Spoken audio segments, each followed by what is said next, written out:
Hello friends, how are you all? I hope you all are doing great.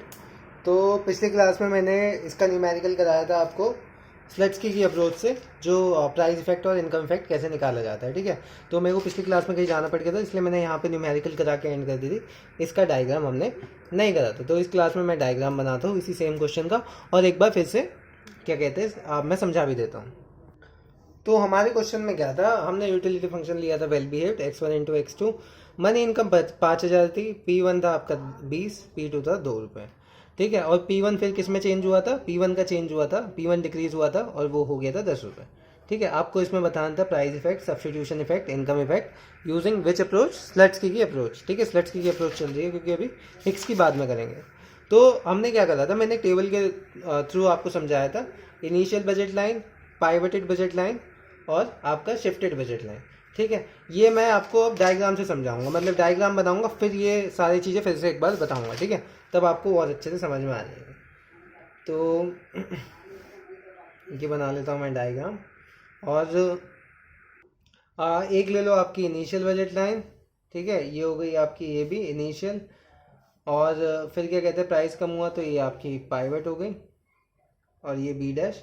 तो यहाँ से अगर E1 से E2 जाता तो ये डायरेक्ट सिर्फ आपका प्राइस इफेक्ट होता।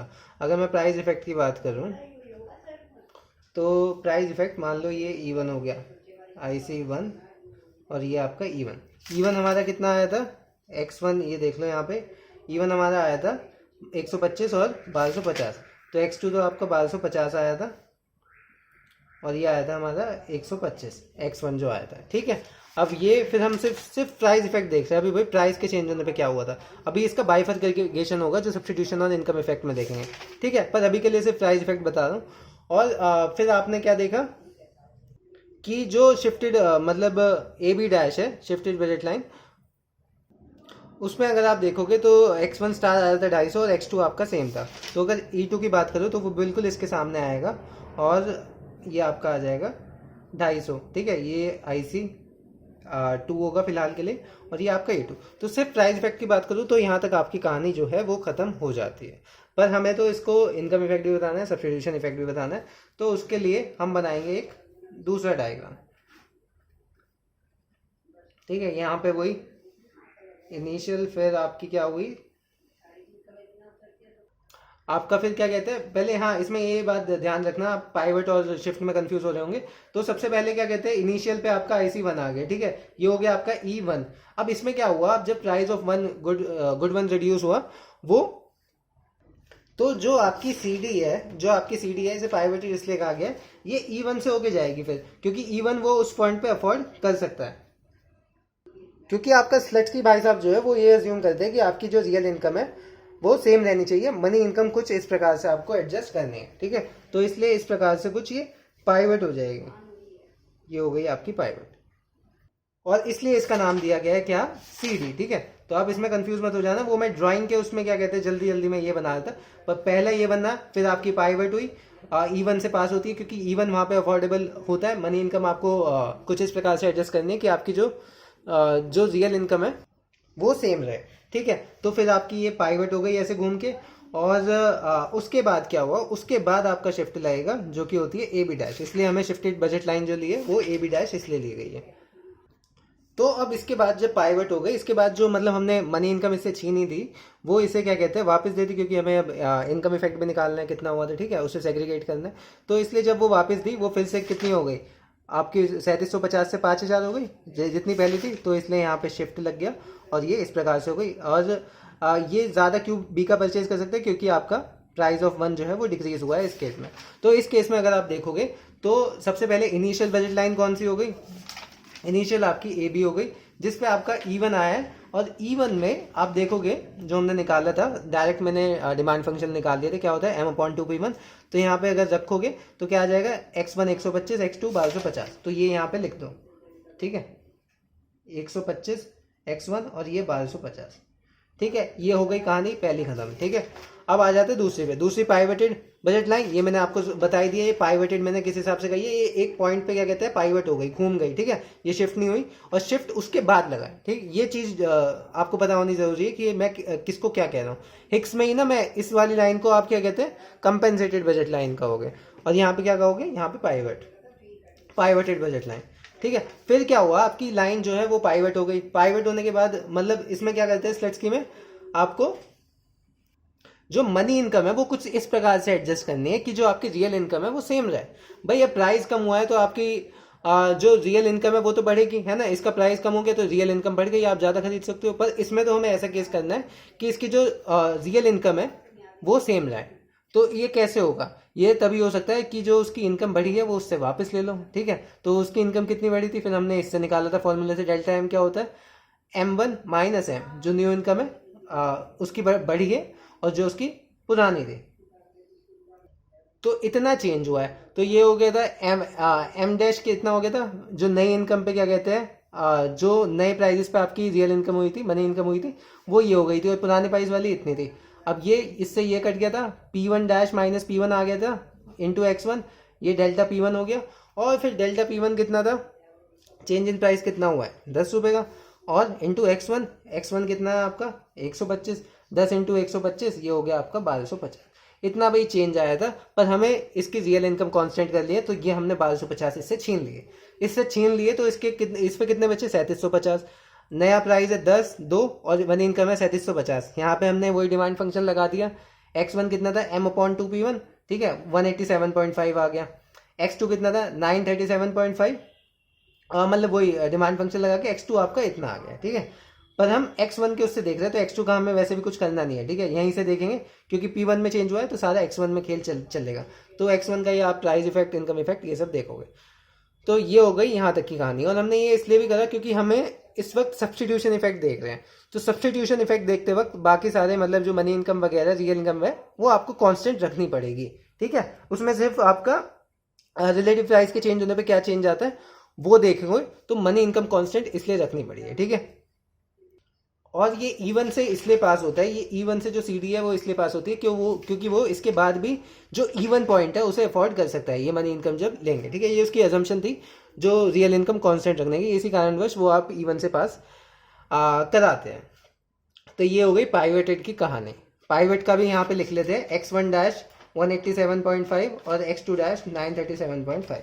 तो ये हो गया कितना था 187.5 है ना, हाँ ठीक है।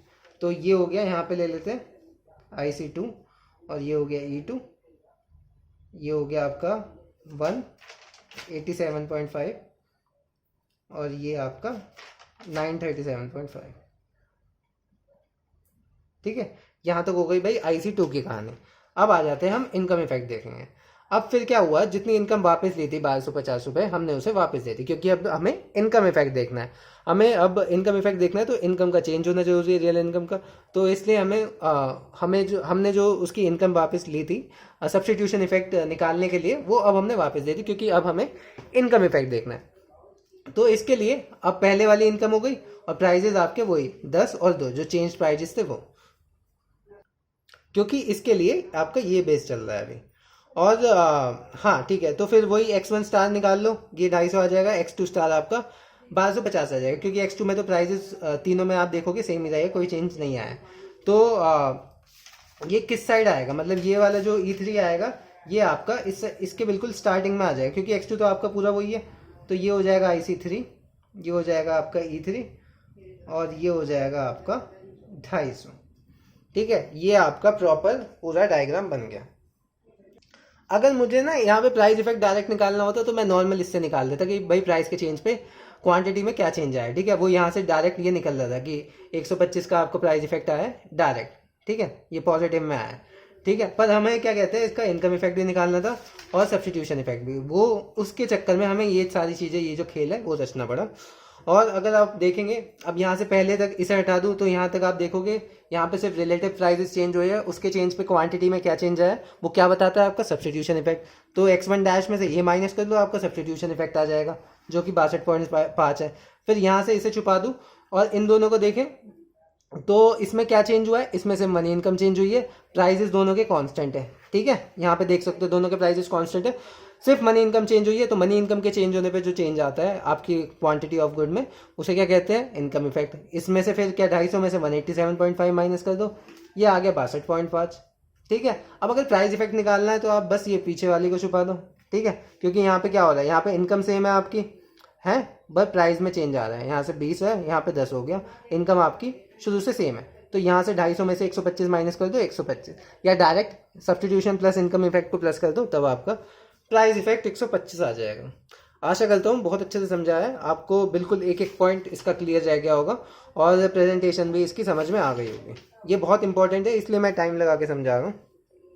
अब मान लो ये तो एक फंक्शन था, अगर देखो आपको ये चीज़ समझ में आ गई होगी ना, अब आपके पास कोई भी फंक्शन दे दो आप आराम से निकाल लोगे। कैसे निकाल लोगे, आपको बस डिमांड फंक्शन याद होना चाहिए, x1 x2 कैसे आता था। अगर कॉप डॉगलेस दे दिया मान लो x1 to the power 3 into x to the power 2, तो इसमें क्या होता था, इसका आपका डिमांड फंक्शन अगर आपको याद हो तो x1 होता था c upon C plus D into M upon p1, और x2 d plus upon C plus D into M upon p2। ठीक है, तो ये अगर याद है, ये सब चीज़ें अगर आपके हाथों पे है ना कि डिमांड फंक्शन निकालना, वो जो मैंने पहले निकालने सिखाई थी, अगर ये हाथों पे है तो ये सब आपको बहुत आसान खेल लगने वाला है अब, और 2-2 सेकंड में आप इसके डायग्राम बनाने वाले हो। बस ये कि ये जो ग्राफ है ना, इसकी प्रैक्टिस करना बहुत ज़रूरी है, क्योंकि ये अभी मैं बना रहा हूँ इसलिए मेरे हाथ में कलम है, इसलिए आपको चीज़ें आसान लग रही है, पर जब खुद से बनाएंगे ना, कभी आईसी क्या कहते हैं ऐसे ऊपर ले जाएंगे, कभी इंटरसेक्ट करा देंगे दो आईसी को, बहुत सारी दिक्कतें आएगी, आपको खुद पता चलेगा। तो ये इस चीज़ की बहुत प्रैक्टिस करनी है आपको, जो ग्राफ बनाना है। ठीक है, इस पर आपकी कमांड प्रॉपर होनी चाहिए। अब यहीं पर चलो क्वेश्चन की बात है, तो क्वेश्चन ये मैं आपको देता हूँ, यूटिलिटी फंक्शन दे दिया, ये होमवर्क है, x1 टू द पावर 3 और x2 टू द पावर 1 ले लो। ठीक है, मनी इनकम ले लो आप 10,000, P1 3 ले लो, P2 आपका यही 1 ले लो। ठीक है, और आपका P1 डैश हुआ है 6। अब इसमें क्या कहते हैं, सब्सटीट्यूशन इफेक्ट निकालना है, प्राइस इफेक्ट निकालना है और इनकम इफेक्ट निकालना है। ठीक है, और कौन सी अप्रोच, स्लट्सकी की अप्रोच लगानी है और विद डायग्राम के साथ। तो ये जो है ये क्वेश्चन आपका होमवर्क है, ये आप सभी बच्चे करेंगे। मैं नेक्स्ट क्लास स्टार्ट कराने से पहले इसका आंसर बता दूंगा क्या क्या आया प्राइस इफेक्ट, और इसे डिस्कस भी कर लेंगे। ठीक है, जल्दी में एकदम बता दूंगा कि कैसे कैसे कैसे मैंने करा, और इसका आंसर बता दूंगा ताकि आप वेरीफाई कर लें। पर आपको प्रॉपर ग्राफ के साथ डायग्राम रिटर्न फॉर्म में प्रेजेंटेशन के साथ करना है, ताकि पेपर में आपके हाथ बिल्कुल चलते रहें और रुके ना। तो धन्यवाद दोस्तों, आशा करता हूँ आपको ये वीडियो बहुत पसंद आई होगी। मिलते हैं नेक्स्ट वीडियो में, तब तक के लिए गुड बाय।